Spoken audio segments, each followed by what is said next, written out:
Hello and welcome to my YouTube channel. मैं हूं विनोद और हम लोगों ने क्लास 11 को स्टार्ट किया था। 3 टॉपिक हम लोग प्रॉपर तरीके से उसमें पढ़ लिया। आज चौथा topic fundamental unit and derive unit को हम लोग पढ़ेंगे। बहुत ही इंपॉर्टेंट टॉपिक है, 11th के लिए, बेसिक के लिए बहुत ही ज़्यादा इंपॉर्टेंट होने वाला है ये टॉपिक। तो बने रहिए अंत तक, ये समझ में आएगा, इसकी फुल गारंटी है। तो चलिए, फंडामेंटल यूनिट और डिराइव यूनिट क्या क्या होता है, इसमें कौन कौन से क्वांटिटीज आएंगे, डिराइव यूनिट में कौन कौन से क्वांटिटीज आएंगे, इसके बारे में हम लोग डिटेल पढ़ेंगे। ठीक है, तो देखिए सबसे पहले क्या है फंडामेंटल यूनिट्स। फंडामेंटल यूनिट में हम लोग क्या क्या पढ़ना है। फंडामेंटल यूनिट जो होता है आपका लेंथ, मास एंड आपका क्या है टाइम। हम लोगों को जो फंडामेंटल यूनिट है उसमें लेंथ, मास और टाइम के बारे में पढ़ेंगे, को हम लोग मेजर करेंगे। फंडामेंटल यूनिट में क्या करेंगे, लेंथ को डिनोट कैसे करते हैं, एल से। ये सब मैं बताने वाला हूँ। इसके बाद भी जो हम लोग एक डायग्राम बनाएंगे, एक चार्ट बनाएंगे, जिसमें ये सब लेंथ को किसे डिनोट करते हैं, मास को किसे डिनोट करते हैं, टाइम को कैसे डिनोट करते हैं, इस सब के बारे में भी हम लोग पढ़ेंगे। चलिए, लेंथ को एल से, तो मास को एम से, और आपका टाइम को कैसे करते हैं हम लोग, टाइम को हम लोग टी से डिनोट करते हैं। ठीक है, टाइम को हम लोग टी से डिनोट करते हैं। ये सब हो गया fundamental units. Fundamental units length, mass और टाइम, इसी चीज के बारे में हम लोग पढ़ेंगे। और अदर क्वांटिटीज जितना भी हो गया, एंगुलर मोमेंटम, एक्सेलरेशन, ये सब हम लोग क्वांटिटीज जो है कहाँ पढ़ेंगे, डिराइव यूनिट्स में पढ़ेंगे। चलिए, सबसे पहले हम लोग फंडामेंटल यूनिट्स का हम लोग डिफिनेशन देख लेते हैं, उसके बाद ही हम लोग उसके आगे बढ़ेंगे। और ये 3 क्वांटिटी जो है, ये जो 3 चीज है, लेंथ, मास और टाइम, ये फंडामेंटल यूनिट्स में क्यों आया, इसमें क्यों नहीं गया, इसके बारे में भी हम लोग थोड़ा सा जानेंगे। वो आपको लिखना नहीं है, वो नोट्स में हम लोग करके साइड में लिख लेंगे, नोट करके। चलिए, कॉपी पेन निकाल लेना है और लिखते भी चलना है साथ साथ में डिफिनेशन। चलिए, हेडिंग दे दीजिए आप लोग, फंडामेंटल यूनिट्स।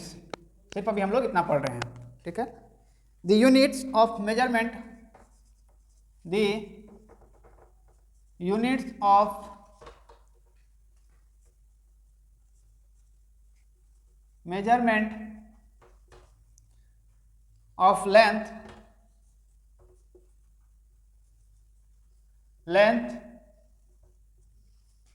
mass, आप लोग चाहोगे तो ब्रैकेट में यहां पर L भी लिख सकते हो, यहां पर M भी लिख सकते हो, एंड टाइम।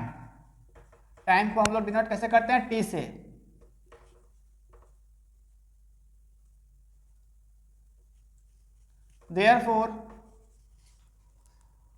therefore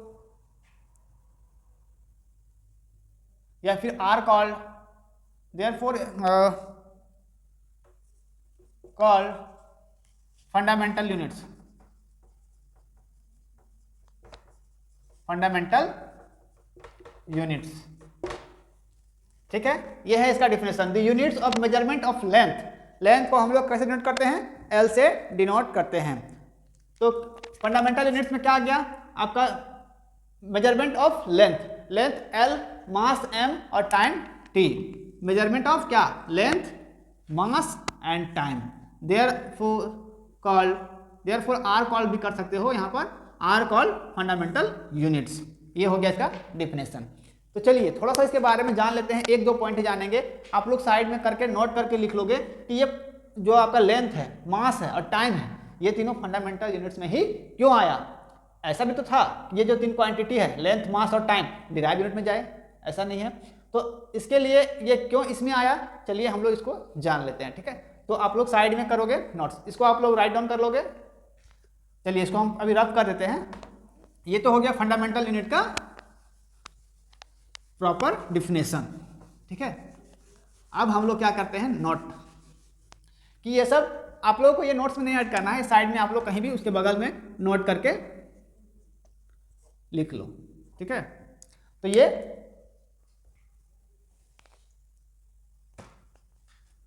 फंडामेंटल में लेंथ, टाइम और मास जो है क्यों आया, तो पहला पॉइंट आप लोग लिख लीजिए इसमें, दे represent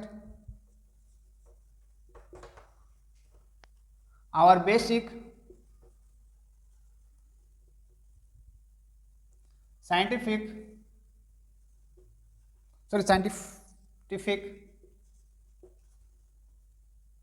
नोटेशन, ये साइंटिफिक नोटेशन है आपका।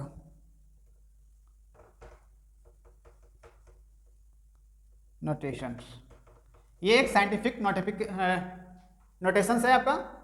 दूसरा पॉइंट क्या है, पहला पॉइंट क्लियर हो गया, they represent our basic scientific notations. ये बेसिक रिप्रेजेंट करता है किसको, साइंटिफिक नोटेशन को रिप्रेजेंट करता है, ये इसलिए फंडामेंटल यूनिट्स में आ गया।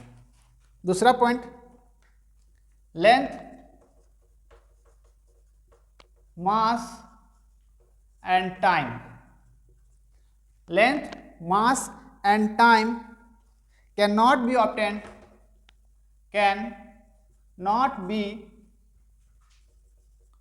ऑब्टेन्ड, इसको हम लोग ऑब्टेन नहीं कर सकते हैं फ्रॉम वन अनदर, एक दूसरे से, फ्रॉम वन अनदर,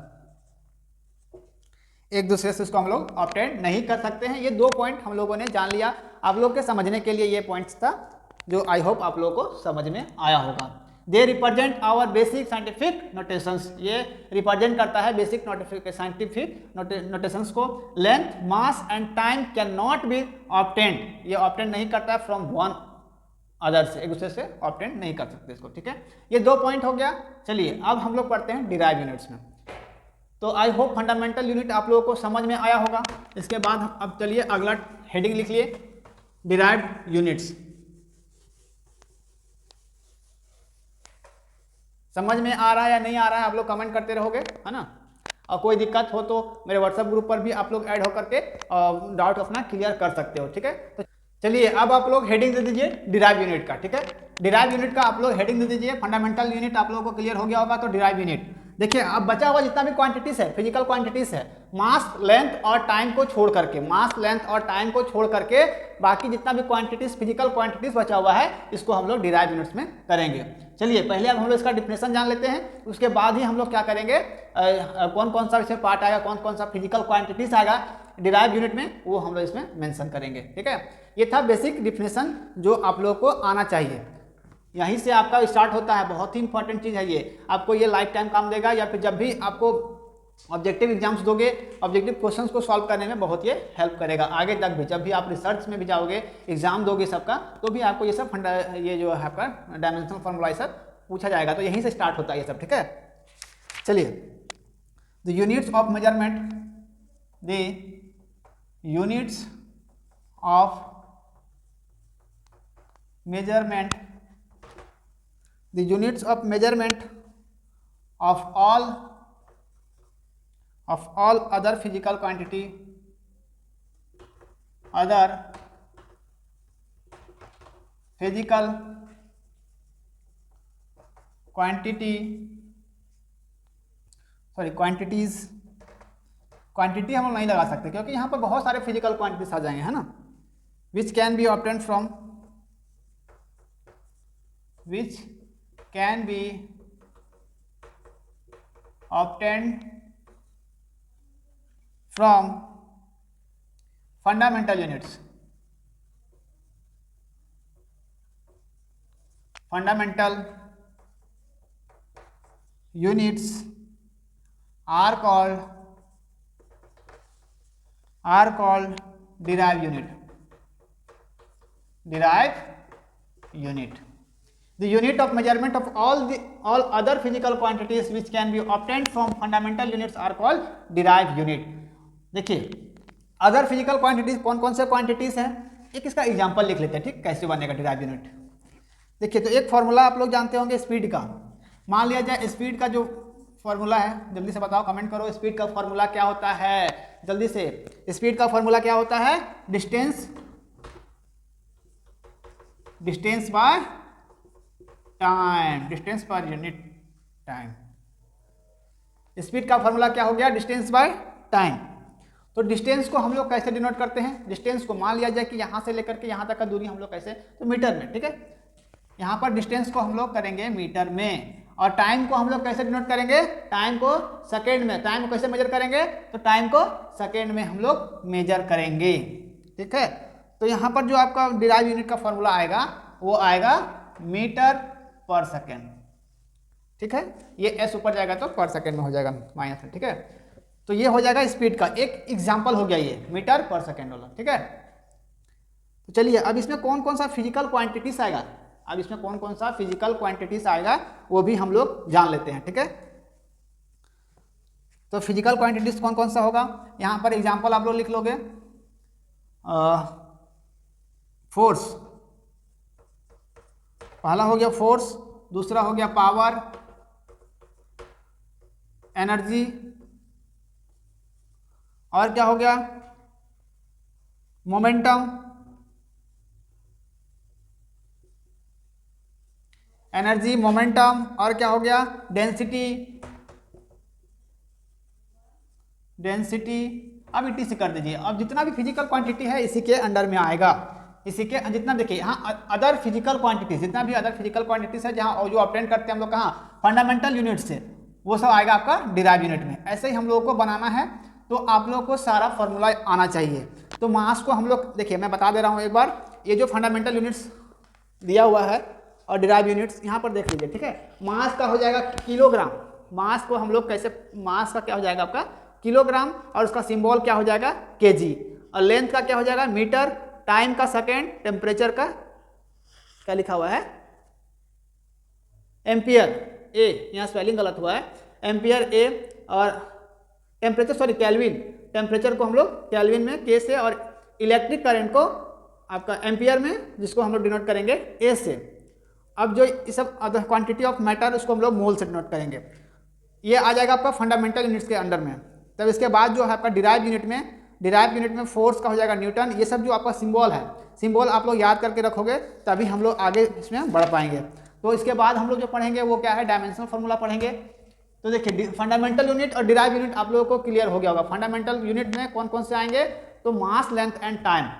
बाकी जितना भी बचा हुआ क्वांटिटीज है फिजिकल क्वांटिटीज जो हम लोग फंडामेंटल यूनिट से लाते हैं वो सब प्राप्त करते हैं, ऑब्टेन करते हैं, वो आएगा डिराइव यूनिट में। जैसे कि हो गया आपका force, power, energy, momentum, density, और भी बहुत सारे जो क्वांटिटीज होंगे फिजिकल क्वांटिटीज, उसमें उसको हम लोग इसमें ऐड कर सकते हैं। जब हम लोग डायमेंशनल फार्मूला पढ़ेंगे तो जिसमें पूरा टाइम, लेंथ और मास बहुत ज़्यादा इंपॉर्टेंट रखने वाला है, ठीक है। तो इसको आप लोग ये यहाँ से स्टार्ट होकर आपका अच्छा चीज़ जो है सीखने को अब मिलेगा। तो ये आज का वीडियो कंप्लीट हो गया है। तो अगला वीडियो जो होगा वो इंपॉर्टेंट होने वाला है, इसलिए आप लोग को चैनल को सब्सक्राइब कर लेना है और वीडियो को शेयर भी कर देना है, ताकि जो और भी स्टूडेंट्स हैं वो आसानी से पढ़ें और अच्छे मार्क्स ला पाएँ, अच्छी चीज़ सीख सकें। मिलते हैं अगले वीडियो में, तब तक के लिए थैंक यू, टेक केयर, जय हिंद।